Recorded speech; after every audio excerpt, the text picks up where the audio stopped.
This is Aussie Mac Zone. We'll cover everything Apple, including Macs, iPhones, iPads, and more. All this from an Aussie perspective. Sit back, relax, and insert yourself into the zone. The Aussie Mac Zone. Young Zarn, how are you? I'm good, mate. How are you? Good. Looking flash with a new haircut. Yeah, got no hair left. That's great. Makes it a lot easier. Surviving our I've got all the hair. lockdown. So, show 397, my friend. 397. Yes. We're ticking them over again, which is good. It is. It's great. All right. So, what do we got? We have got our Aussie Apple ramblings this week. And I do have a pick, apparently. So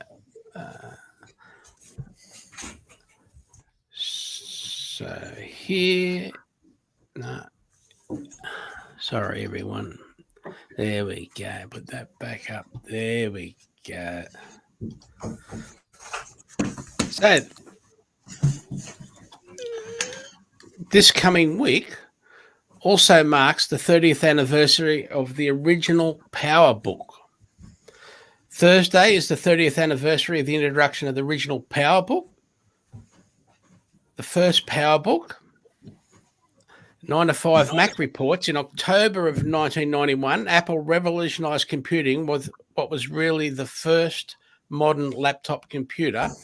It was the first machine to push the keyboard up to the top and introduce the palm rest with trackball. The machine was introduced as the PowerBook 100 series at the Comdex trade show in Las Vegas.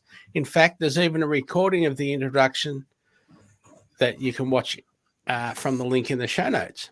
Apple launched 3 machines at the show, the PowerBook 100, the PowerBook 140, and the PowerBook 170. All 3 computers had TFT, active matrix display, and broke the snow white design language mold with a grey plastic exterior rather than the light beige one. The PowerBook was an immensely popular product line for Apple, even in the 90s when the company began to falter ahead of Steve Jobs' return. The PowerBook family was one of the few product lines that Steve didn't axe when he came back to Apple in 1997. And up until the 2006 introduction of the MacBook Pro, Apple continued to release new PowerBooks with improved processors and gorgeous radical designs. Fun fact, my favorite Mac notebook ever, made in 2003, the PowerBook G4. Now, the PowerBook meet MacBook Pro.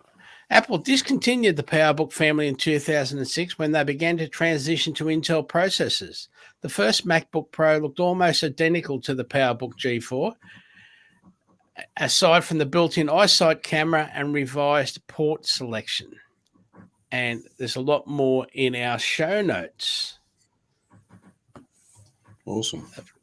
Yeah, so that goes with what we're going to be talking about later, which is the new machines that were introduced this morning. But we'll talk about them shortly. All right. Story 2. Yep. Will we still be using Apple devices in the future, or will we be living with them? That's right. Macworld reports over the last several decades, Apple's success has stemmed from one overriding philosophy, making technology personal. From the computer that sat on your desk, to the notebook you popped open on your lap, to the iPhone that you carry in your pocket, and the Apple Watch you wear on your wrist, the company has increasingly fostered the personal connection between us and our devices.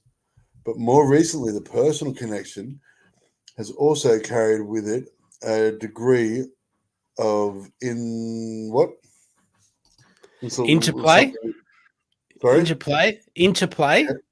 interplay of wrapping ourselves up in technology. In a recent interview with Bustle, Apple CEO Tim Cook commented on the interplay between technology and mental health.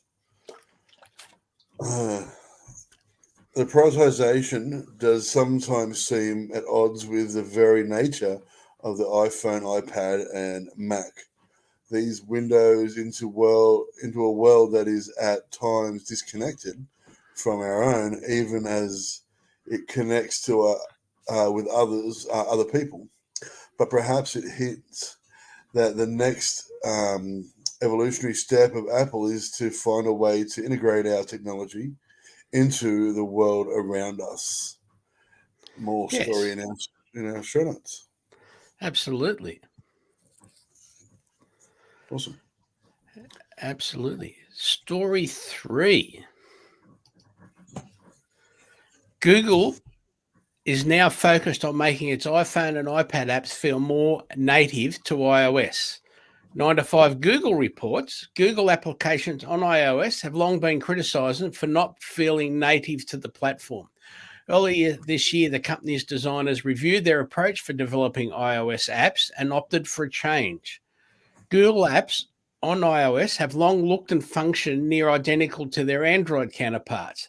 That in itself is fine and the company's prerogative, but Apple enthusiasts have complained about Google applications not respecting common iOS conventions and feel, thus resulting in an inconsistent user experience between first and third-party clients.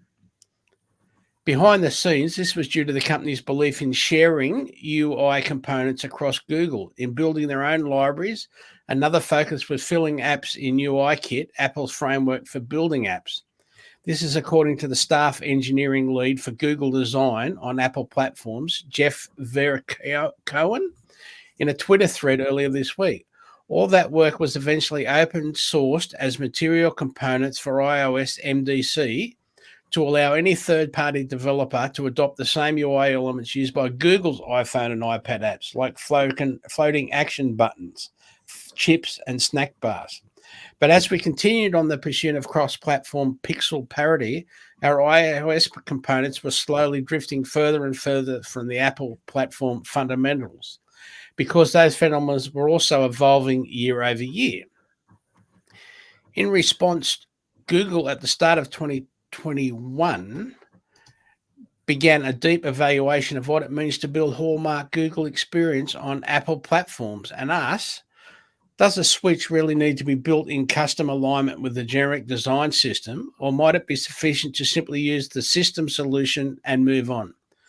Google concluded that it was time for the latter route and that Apple's UI kit had matured enough for internal needs. The company no longer had to maintain most of the custom components that built out over the years, including the app top bars, lists, and menus.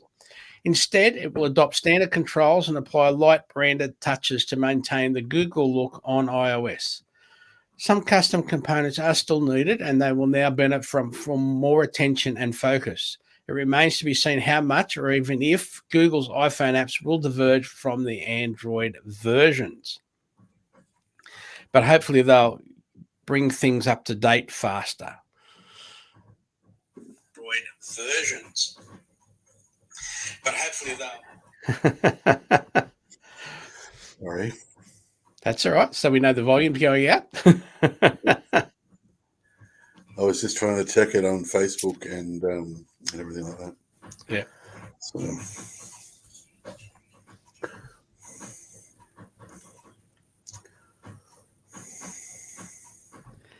Story number 4. I don't have story number 4. Don't you? No. Hang on a second.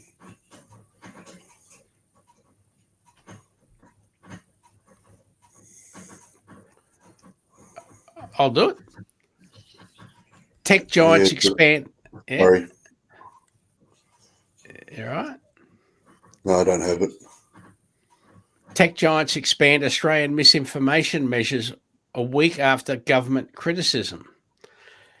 ZDNet reports a new portal will be created for accepting complaints from the Australian public where they believe a signatory's efforts to address misinformation are not up to scratch.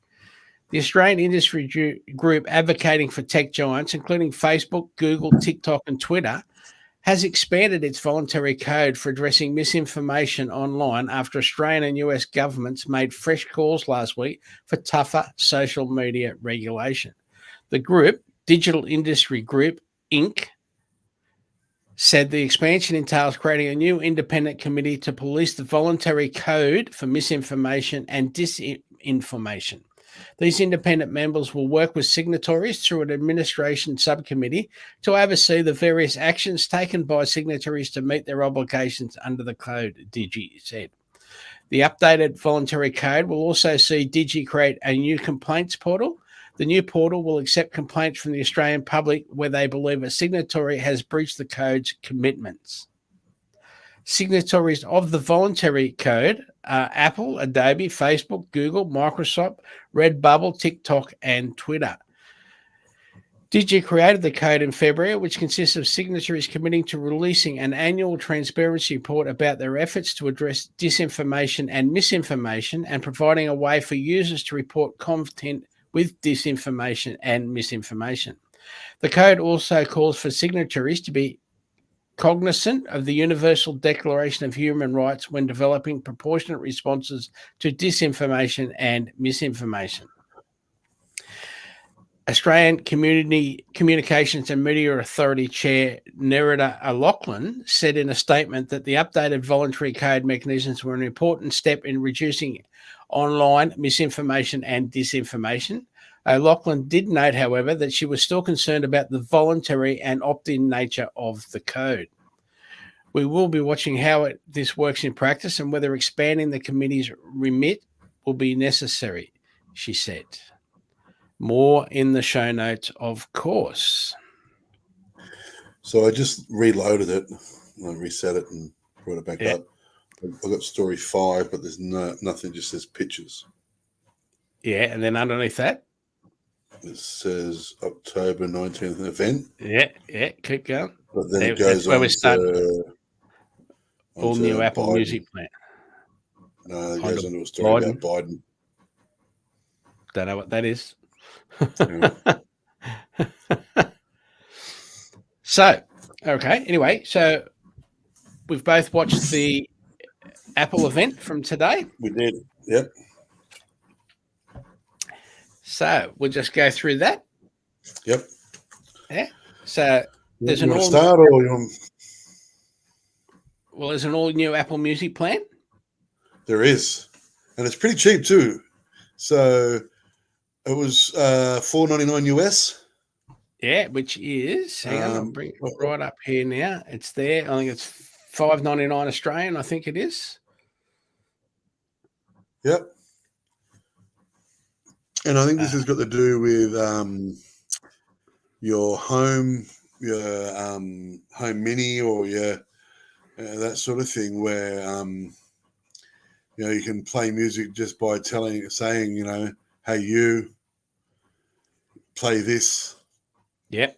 And it's very Siri focused. Yeah. Yep. Yeah, play it everywhere. So if you've got more than one device in the house that's connected via Bluetooth, you might have your speaker system set up connected via Bluetooth to your home system. You say play it everywhere; it'll play it in every room.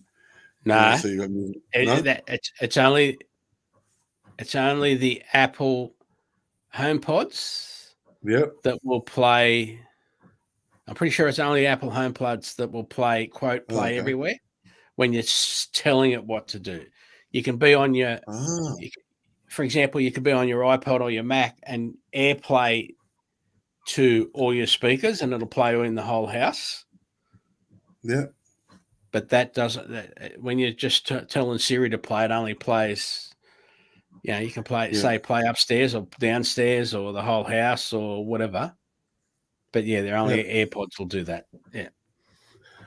By the way, sorry for my wriggling around and moving. I'm literally going to the physio tomorrow because I have the worst pain in my shoulder.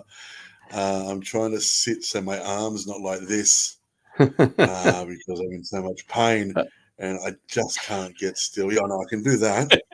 That's fine. To be honest with you, that doesn't hurt at all. It's probably the best way to be able to sit because there's no pain. There's still pain when I do this, but there's less pain. But I was trying to keep it out of view. So it's all good. Realize Yeah, everyone didn't realise, so I apologise. Yeah. I'm just going to hold it here for now. Yeah, so there is an Apple Music plan for one person, and you just play everything off your phone, basically, and you play it through your AirPods. Yep. I have the family plan. I have the share. So I've got the music, I've got the Apple TV, I've got the Plus, I've got everything like that. It all runs through our devices already. I've got my TV up on the wall and all that sort of stuff. And normally I just play music through that. It's loud enough to go right through the house anyway.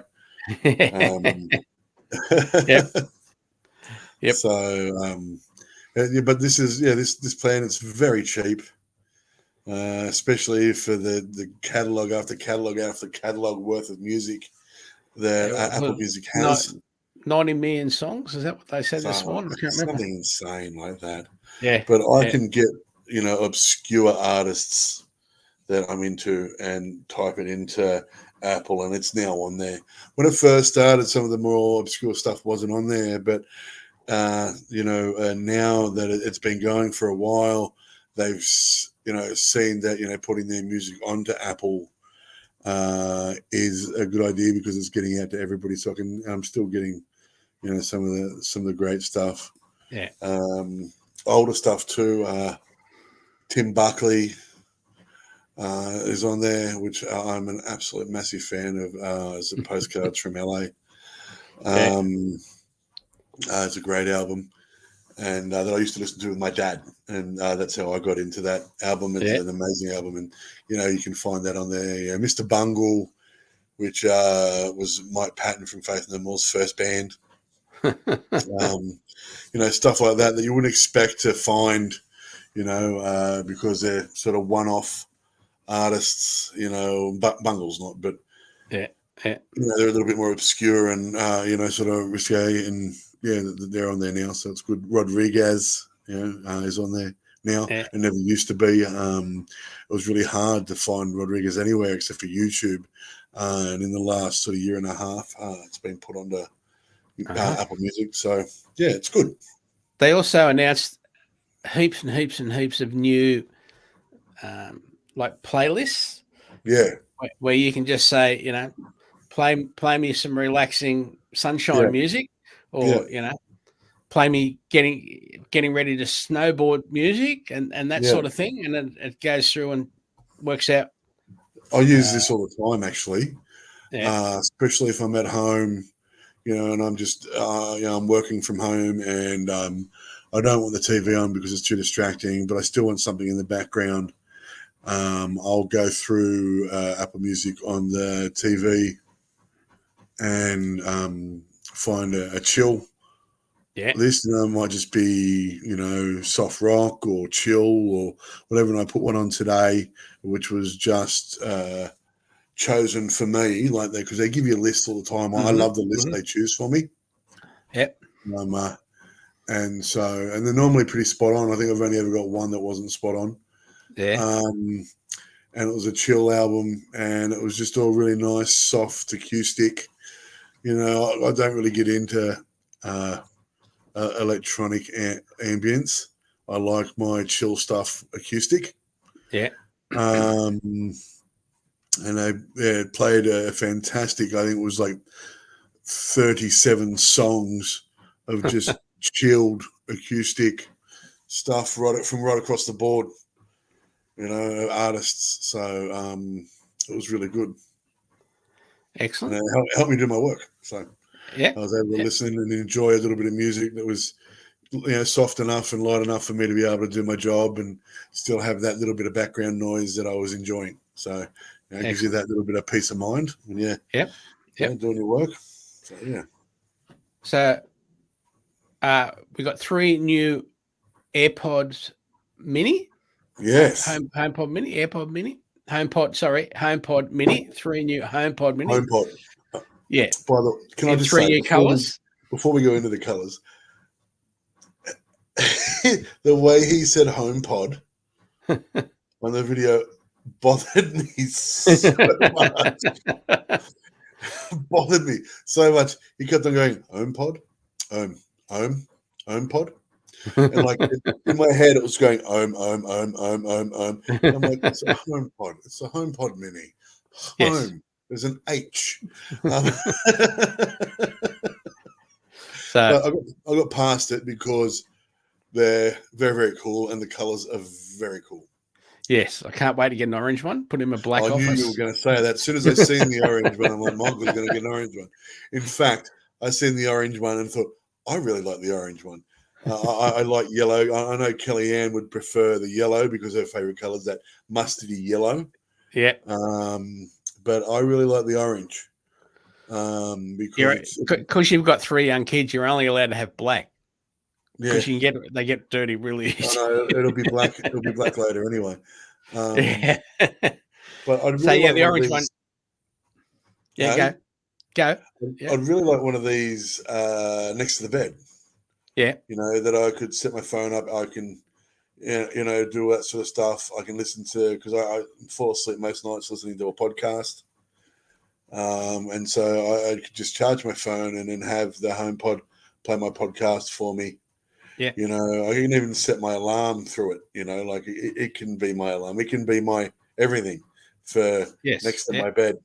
You know, even I could tell it to, you know, Zarn's chill list. Wake me up with Zarn's chill list.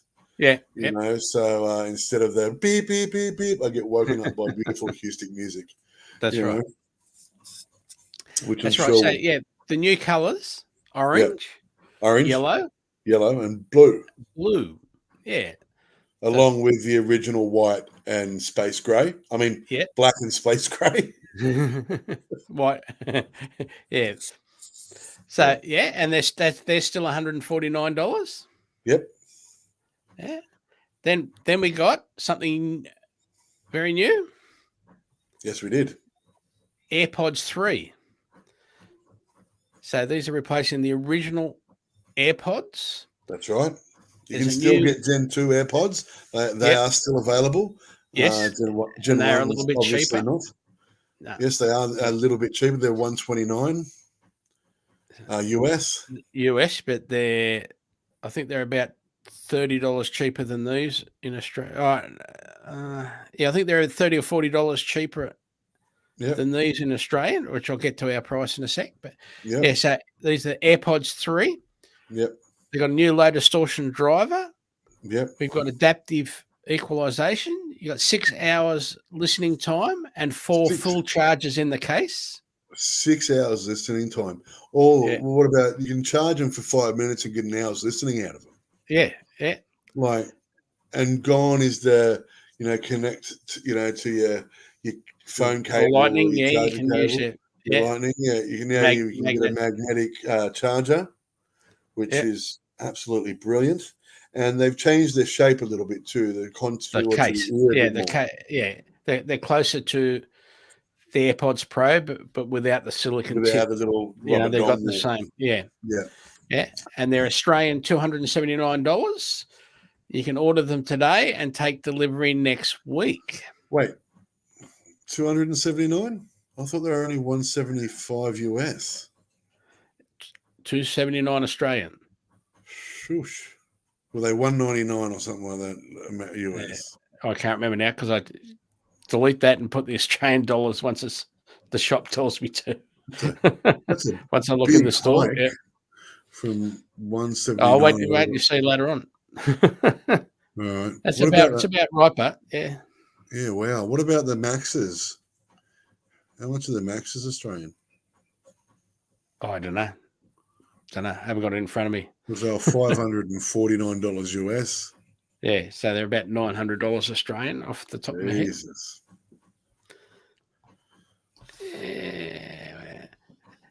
There's the picture of them there. And then the case. So with the 4 charges, you get up to 30 hours of listening time? Yeah. And then if you're listening to a pod, as opposed to listening to music, if you listen to a podcast, but you only need one earbud at a time, that stretches it right out too. That's the way. Like I listen to in my car because you want to keep cycling the battery in them. You don't want the battery to go dead flat or stay full. Yeah, right, yeah. So I tend to listen with one ear on the way into the city and one ear on the way out from the city. Like just do that a couple of times a week just to keep the cycling going in the battery. My Gen 1's batteries are slowly just diminishing. Yeah. My original Gen 1's, the battery in the case failed. Okay. Yeah. But there's a place that actually changes, like you can swap the case over with a new battery one, and then you can swap your AirPods over with a new battery one. There's a company that does that. Oh, well, I'll have to look into that because I really love them. I love my AirPods. I use them all the time. I use them because, instead of Bluetooth, a Bluetooth earpiece as well, I will just throw in an AirPod and use it as a Bluetooth connectivity. Because it seems to be way better sound and microphone than any Bluetooth device I've ever owned. So I just prefer to use that. It's a much nicer sound and it's a crisper microphone. So So what's the next one? Yep. So then we got a lot about the internal package of the new M1 Pro chip and the new M1 Max chip. Man, which are the new chips. Did he not go into detail? Yes. Yeah. Wow.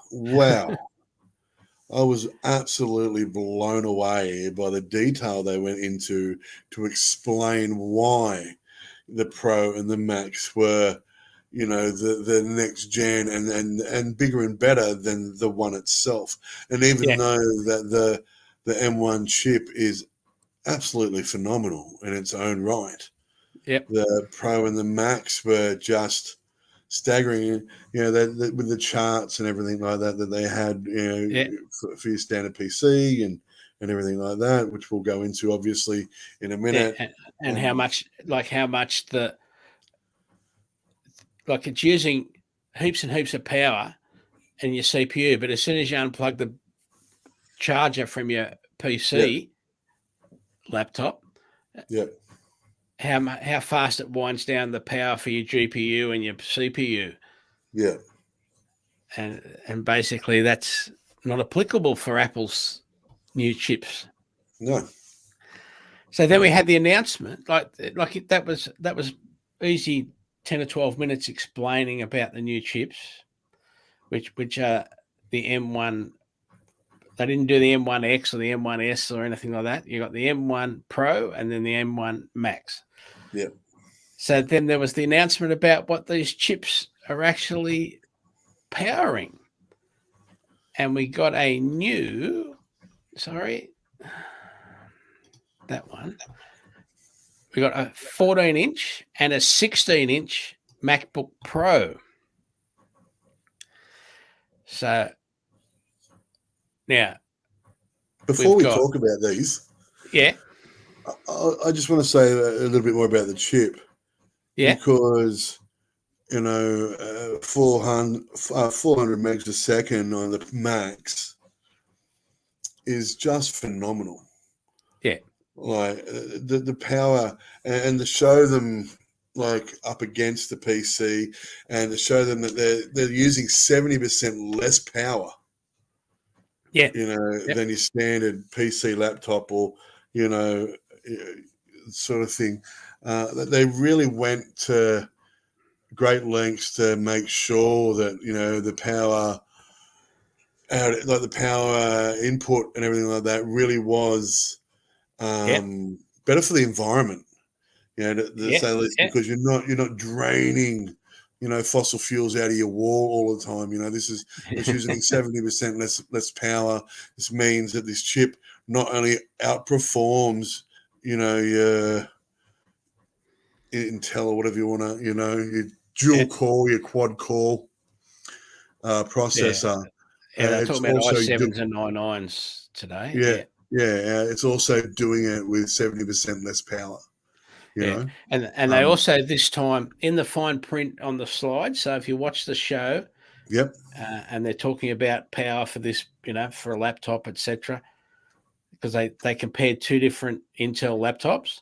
Yep.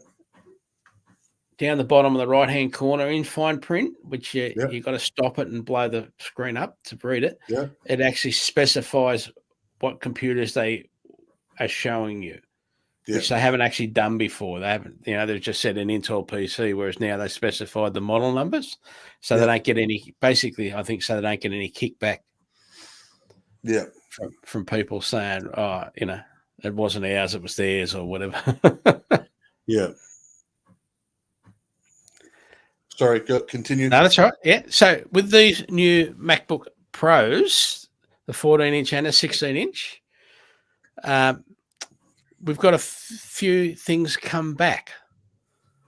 So we've got full height function keys across the top instead of having the display there with the function keys that changed all the time.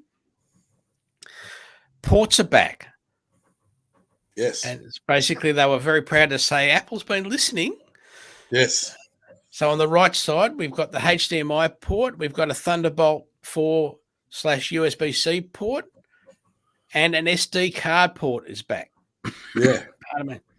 SD card I thought was great. Yes. Yeah.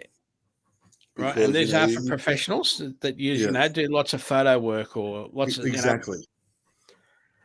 I think MKBHD talked about like he records audio onto an SD card on one of those little microphone setup things as your spare audio in case something goes wrong, that sort of thing. Yeah. On the left-hand side, we've got a headphone jack, which has also got capability of driving like really high-end headphones. Yep.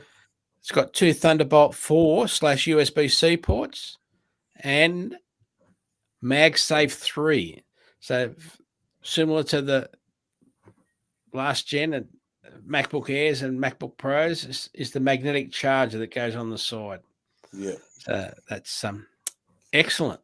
Excellent. Because that's the thing where people would the important thing about MagSafe is in this case is if you trip over the cord, it just pops off.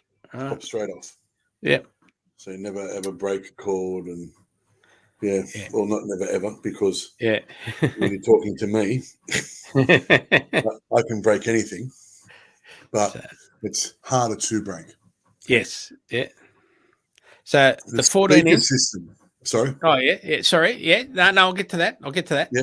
There you go. The 14-inch can do 2x Pro displays. The 16-inch can do 3x the Apple Pro display and a 4K display. It's 24% thinner edges on the side, 60% less on top, which gives us now we've got a notch on the top similar to the iPhone.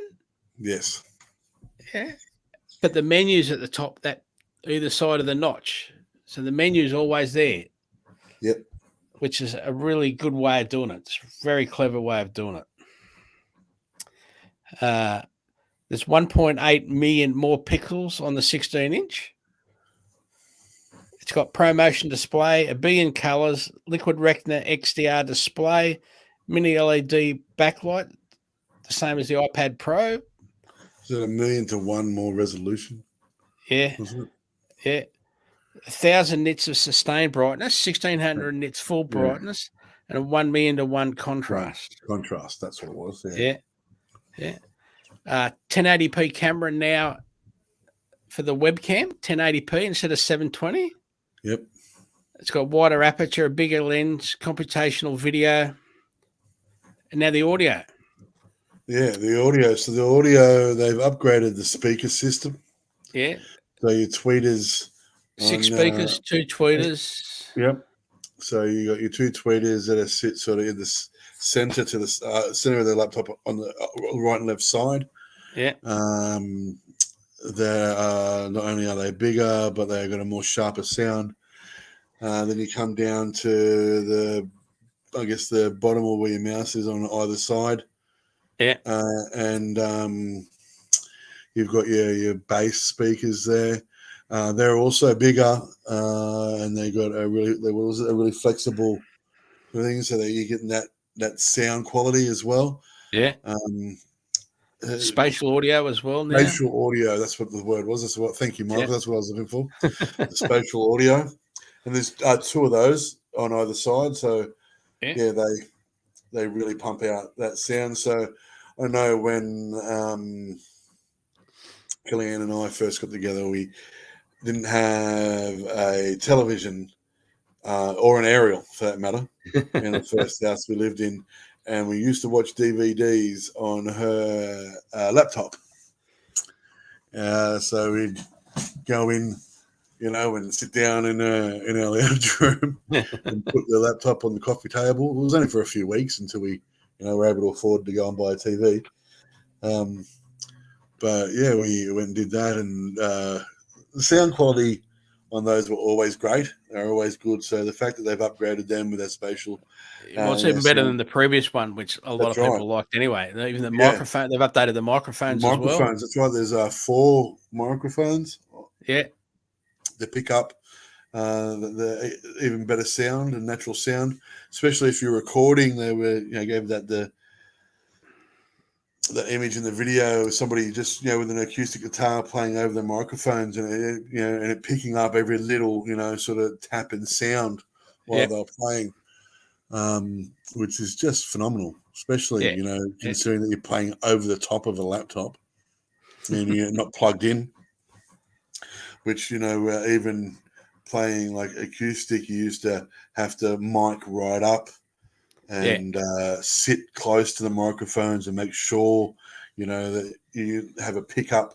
You normally get a pickup and put it inside the acoustic guitar to feed back to the microphones, and and now you can just play over the top of your laptop. You don't even have to play over the top of it, really. You can be back from it and play, and it's still picking that up, which I'm very jealous of, because I played music in the 90s and there was none of that. So we've got up to a massive 64 gig of unified memory. Yep. So that means if you need more GPU, it'll use part of that 64, or if you need more CPU, it'll use, it'll just keep moving it around proportionally. Yep. It's got 7.4 gigabytes of read speeds from the internal. That's 7.4 gigabytes a second read speed from the internal SSD. It's got 2 times longer battery life in Lightroom Classic and 4 times longer battery life for those in Xcode writing apps for Apple. It got up to 17 hours of video playback, 50% battery charge in 30 minutes, and more environmental features like 100% recycled aluminium case. Yes. Now, here's where you need to be sitting down. Because we're going to do the pricing. So the US pricing was $1,999, I think, off the top of my head. Yeah. For the 14-inch M1. It's Australian $2,999. Or for the 14-inch, which is fully maxed out, absolute fully maxed out, $8,849. The M1 Max chip on that, 64 gigs of RAM and an 8 terabyte SSD. Yeah. So that's fully maxed out like that. Now, the 16-inch M1 Pro, starting at $3,749 Australian. That's not too bad, actually. And a 16-inch M1 Max starts at $5,249 Australian. And basically, it's got 2 more CPUs and 2 or 4 more GPUs. I can't remember actually off the top of my head.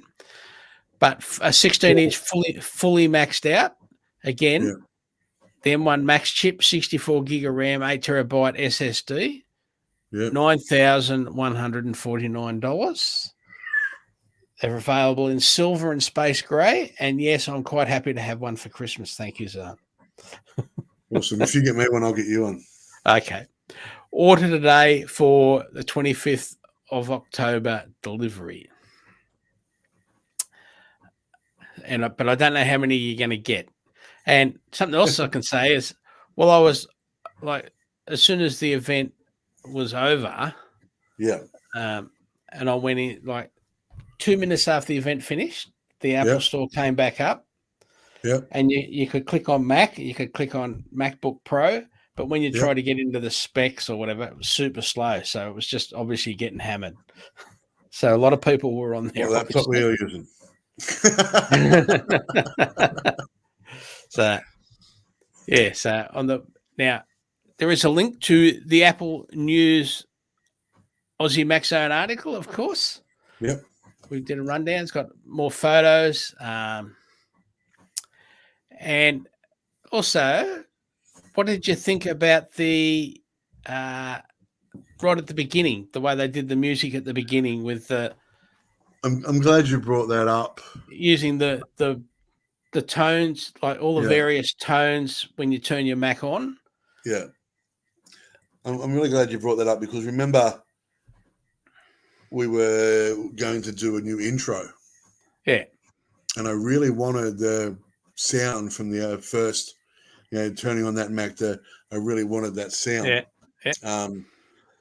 On it, and I wanted it to be, really lively and have no word of a lie. I reckon that is what I imagine for our intro, because you got that sound and you got all the different sounds from the Apple stuff, and I'm like, man, that was so cool. And I'm like, that's really what I wanted the intro to, Aussie Mac Zone to sound like when we were trying to sort that out.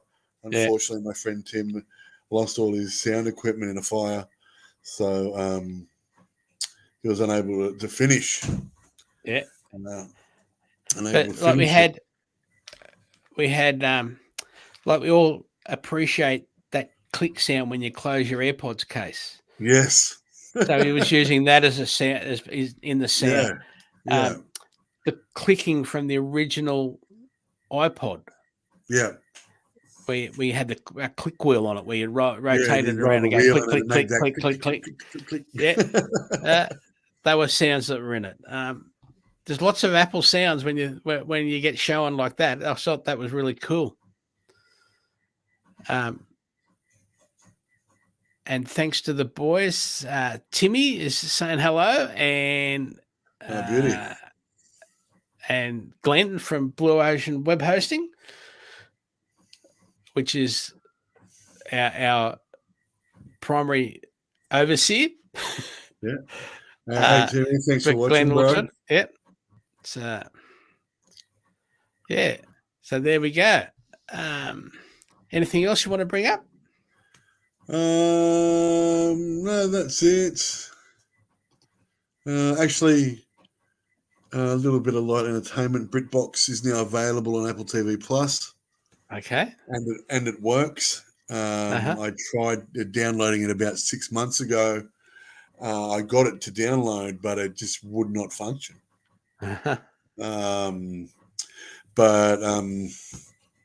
downloaded it again the other day because people were saying, online, everything like that it's now working, and it's actually now quite good and working well. So I downloaded it yesterday, and I got to watch the goodies.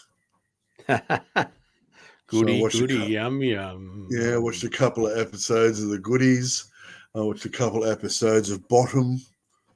I watched a couple of episodes of Vera. Vera. Yep. Yeah, and then I was going to watch some Touch of Frost, but then Kellyanne was like, time for bed. And so we went to bed. Today, I watched some 8 out of 10 Cats. Yeah. You watch them on YouTube too? Yeah, I watch them on YouTube all the time. That's why I was just, I was hoping to get a bit more of the comedy game show stuff on there. Yeah. Because I really love all that, TV4 stuff and everything like that. But they don't really have a lot of it. It's BBC and ITV owned. Yeah. So I don't think we're going to get a lot of the other stuff. I think Oh yeah, would I lie to use on there? Yeah. Because that's BBC or ITV Yeah. or which one. But there's no QI, and I know that's BBC. Yeah, that's on, but they've got their own YouTube channel, so maybe They they're do not. have their own YouTube channel, and I watch QI all the time. Yeah. And they got no out of the 10 Cats does countdown either, which was a shame because I love out of 10 Cats does countdown. But other than that, it was really good.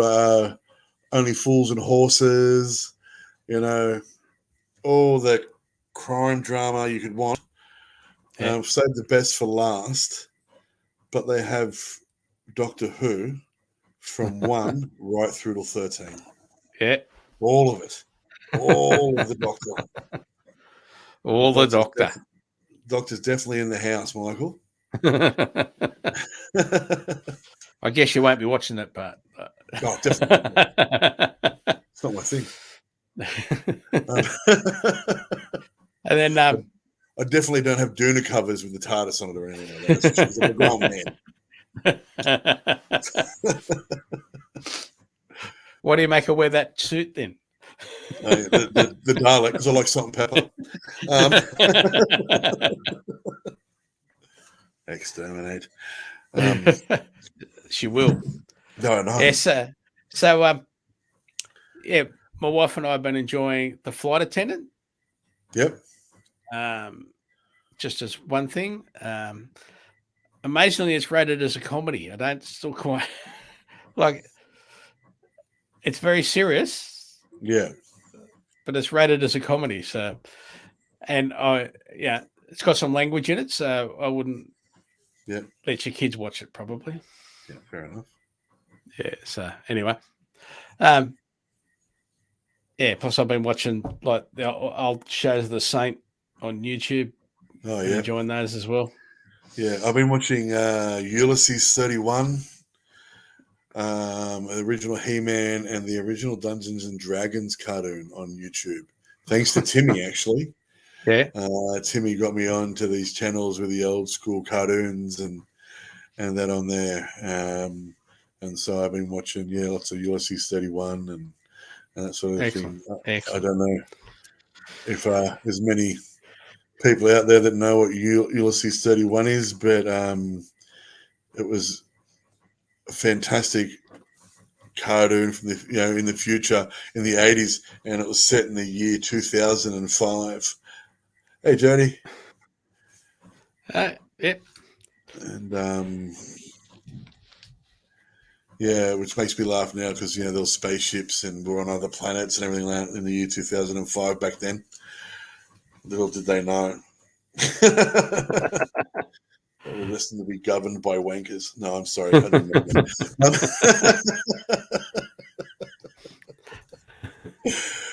that. Anywho. Yeah, so there we go. So we've got the show promotion, the show notes linked each week on show upload. The link being. Oh, sorry, no, I don't have it. I've been on Facebook instead, talking to people. AussieMaxZone.com.au/AMZ397. There you will see the last 6 weeks show notes. We've got you can email Zarn or Michael at AussieMaxZone.com.au. However you listen to us, please make sure you give us a rating, give us a like, tell your friends. We'll do the same for you. If we liked you, that is. It does make a difference. It does make a difference. It does. Yeah. And as I said, we posted some stuff on in Apple News on Aussie Max Zone this week. Yep. Don't forget, please remind your family about all the scam crap that's going on at the moment. Absolutely. Make sure. Yeah. And thanks to our supporters, our listeners. All of you guys out there watching, listening, paying attention. We really appreciate it. Absolutely. And just there like that. Now, the infamous sign-off. All right, guys. We see you for another week. Thank you very much. Remember, Apple a day. Thanks to those keeps that the dropped Androids in. away. Yeah. Hey? I just said thanks to those that dropped in. Yes. And also, thanks to everyone Yeah. that came into the chat today. It was awesome. And I overspoke then, so give me the sign off again, please. I apologise, everyone. Remember, an apple a day keeps the androids away.